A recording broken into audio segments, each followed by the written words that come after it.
You know? I mean, it's also the LEC format too, right?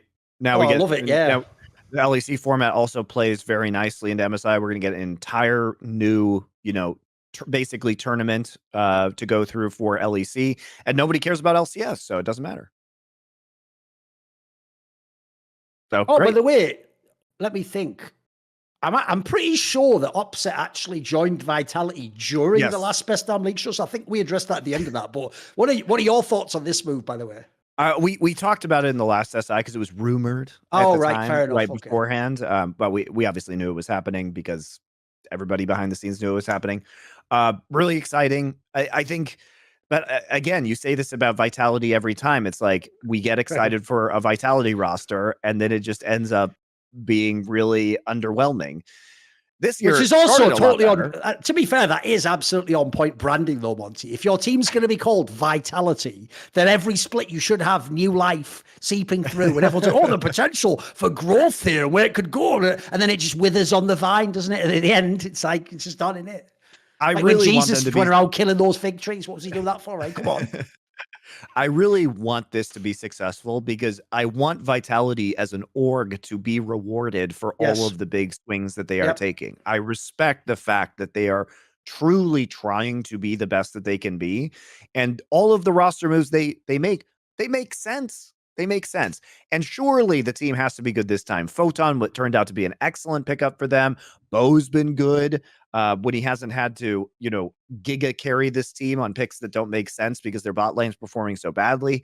I love Kaiser as a player. I really hope that this is the move that translates into great success for Vitality, because we also need a second team that can compete with G2 and potentially do some damage on the world stage. And yes, it was fun, to see Mad Lions overperform based on expectations. Yes, it was fun to see SK start to make a rise up the rankings. But if we're going to be real, guys, these are not the teams that are going to do well on an international. No, exactly.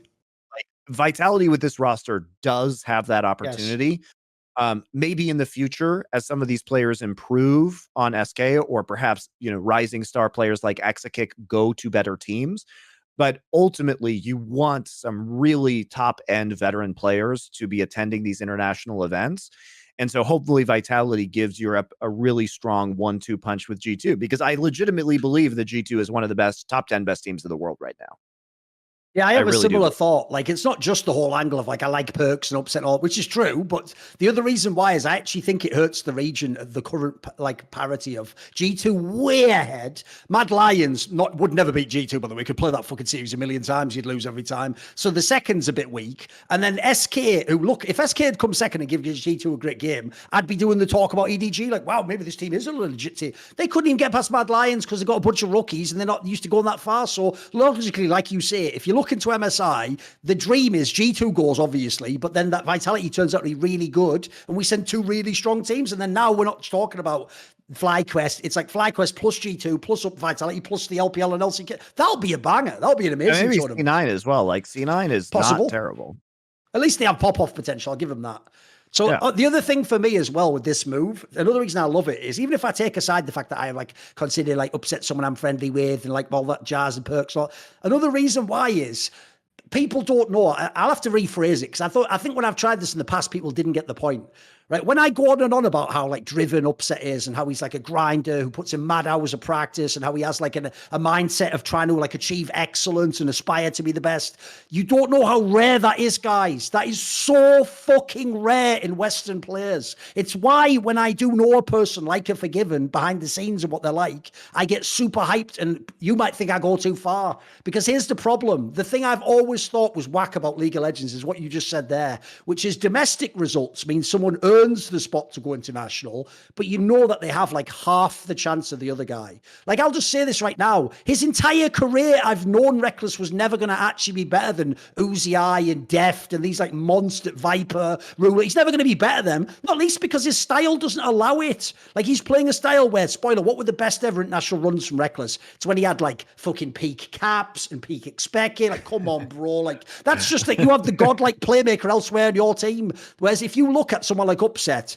Like, I think he already showed it. And look, he hasn't got to play that many worlds because he had that one he skipped out on, obviously. But like, you see this guy's mentality. This is like Forgiven, where I don't, those stories aren't a joke. Forgiven really thought he was better than the Korean ADCs. He just thought like either their support's better than mine, or like, you know, like they just have a fucking better coaching staff or they draft better or whatever. He never believed they were actually individually better than him. Here's the thing. I actually genuinely think, I'm not going to put words in his mouth, my speculation. I think Upset's one of those guys. I think if Upset goes against Pace, Monte, Pace isn't some legend. I think Upset would think we can beat him if we get the right matchup. Give me the right bot lane matchup and I'll win the lane. That's what I want from a Western player. I want the guy who actually think he has not only the punching power to do it, but he believes he can actually win the game. Fuck all these players that go to Worlds and interview, say the right thing, and behind the scenes, because you know they've just lost 2 weeks of scrims, they already know like, lol, there's no way we're beating like T1, and then they just fucking mentally collapse before the game even begins, and they just sort of play it out like, lol, no, I want the guy who actually believes like, fucking, we can do this shit, we can win this.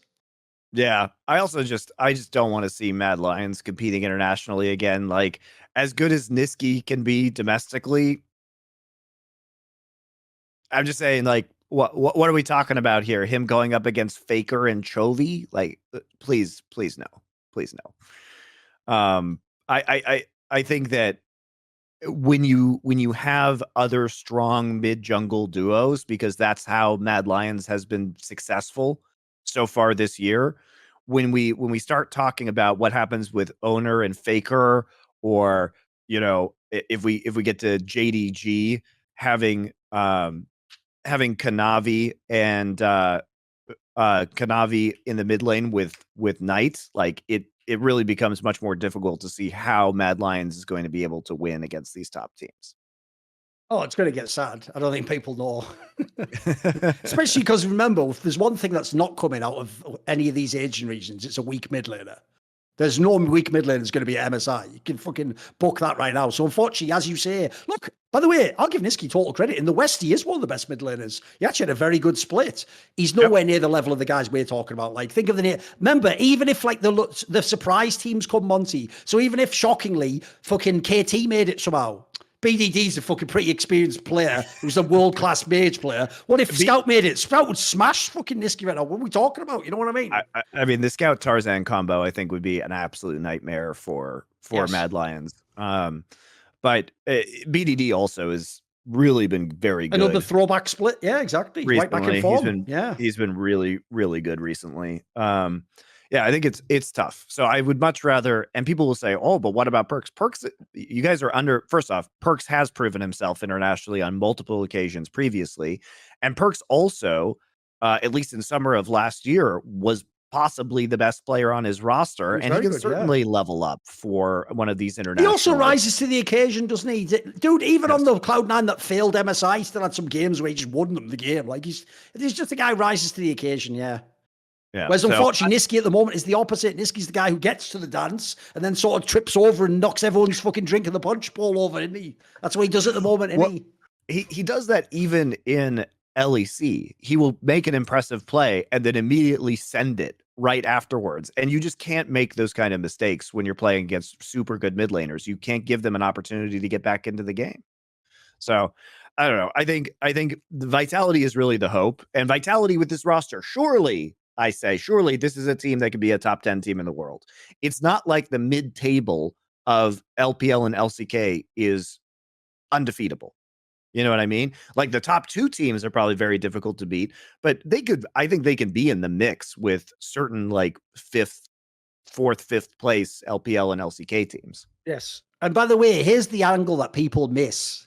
Because you know the obvious thing everyone says when they look at this lineup, Monte, is like, yeah, but it doesn't solve the Kaiser problem, does it? Kaiser was having a lot of issues. Guys, right, Upset just had what looked like one of his best splits, while Hylissang in the same lane just chain-fed over and over again. I think he can handle Kaiser. Kaiser's not as bad as fucking Hylissang was, mate. And spoiler, I'm pretty sure he'll just give Kaiser... Remember, like, they're both German as well. I'm sure he'll just give him the old fucking clip around the ear and just get your shit together. The problem with Hylissang is this. Because people know he was a great great player, even teammates like give him that leeway and are sort of like, I'll figure it out himself, because you just think there's that will. Someone like Kaiser doesn't have that status. If you're upset, you can come in and be like, look, we're going to play like this, follow my lead, do these things. Because there's another thing. There are different ADCs. I actually have an interview I just published now with Kobe, where Kobe himself sees himself as more someone who, he wants someone else to shot call things. He doesn't want to like demand everything himself. Upset is in that double lift vein, mate, where he'll just straight up tell you, like, this is what I need. This is what I need at this point. I'm not coming to this fucking Herald right now. I'm going to clear this wave and we're going to fight around me in 2 minutes. I want the guy to do that, mate. That'll solve a lot of your problems. Yeah, and I also think as the meta shifts back into more melee supports, that will help Kaiser quite a bit. Imagine also being Bo now. You can now gank for Photon, Perks, or fucking Upset. Tell you what, I'll predict it right now. If Vitality works out how I think they will, Monty, Bo's going to be the fucking MVP of the next split. Because I think he could have been the MVP of this split. It's just that, like, you saw he was one of the people who clearly had to band-aid the whole fucking map. If he doesn't have to do that and he can just gank wherever he wants and he has potentially all 3 lanes could win, this guy's going to have a Smurf. I'll say that. I'll take him as the MVP because I think his potential's mad, that play. He looks so fucking dynamite, doesn't he? Yeah, when he's on form, he's great. And I do agree that some of these Nidalee picks and some of the, the Karthus picks. Now, the question is... Oh, yeah, that's the other thing. We also need to see that guy at MSI. Please. Please. Come on. I need him against Tarzan and fucking Order. I need it. Because we actually win some of those matchups. It's not impossible. Plus, I need the Bo Owner Boner matchup. I have to have Okay. The casting nightmare. By the way, somebody is definitely going to say Boner on broadcast accidentally if those two match up against each other. It's inevitable. So I need that purely for hilarity reasons. Anyway, I think what we're talking about here is really good, and I do think Bo. My concern that I was about to say is that it seems like they lost control of the team heading into the group stage of LEC, because I don't really understand how you got to the point where you have to have these emergency Karthus like Hail Marys, especially when you almost win for game 1 of that series. Oh, it's so stupid, wasn't it? Yeah, that does make me concerned about the emotional state of the team, but one of the best ways to solve that is to have a new honeymoon period by swapping out one of your players. And if the players are confident that this is going to change because the bot lane was so much of a problem, like, I understand why the rest of the team would be tilted by what the bot lane was doing, especially if I was a player like Bo. So hopefully that resets the mental, resets the expectations within this team. They can come together and actually do well. Yeah, see, here's the key thing. Vitality bot lane, like me with that free spec commercial, just need to learn a little bit more impulse control. Because the thing is, Monty, it's a bit like, when I've had these rants where I go off on people in Twitch chat, I've now learned Twitch chat just is Reddit. It's like 3 people say all the dumb stuff, and all you have to do is remember the name. Don't look at the opinion. Once you see the name, you just don't ever waste another second read. I've even mastered now, when I see the name, even though my peripheral vision must be reading it, I tell my brain consciously not to read the comment, and I just flip past. So I've started doing it. It's all good. Because I've noticed there's the same 3 people in the chat just constantly go like, whatever that opinion is, your opinion is X, mine is not X. Wow, that is a fact. That is not a fact. It is. Just do that all day long. So it's like, you know what? Have at it, boys. Have at it. Have at it. Just have at it. See more cool, funny, interesting clips based on topics from my content? Well, subscribe to this channel then, or, be a pleb and don't.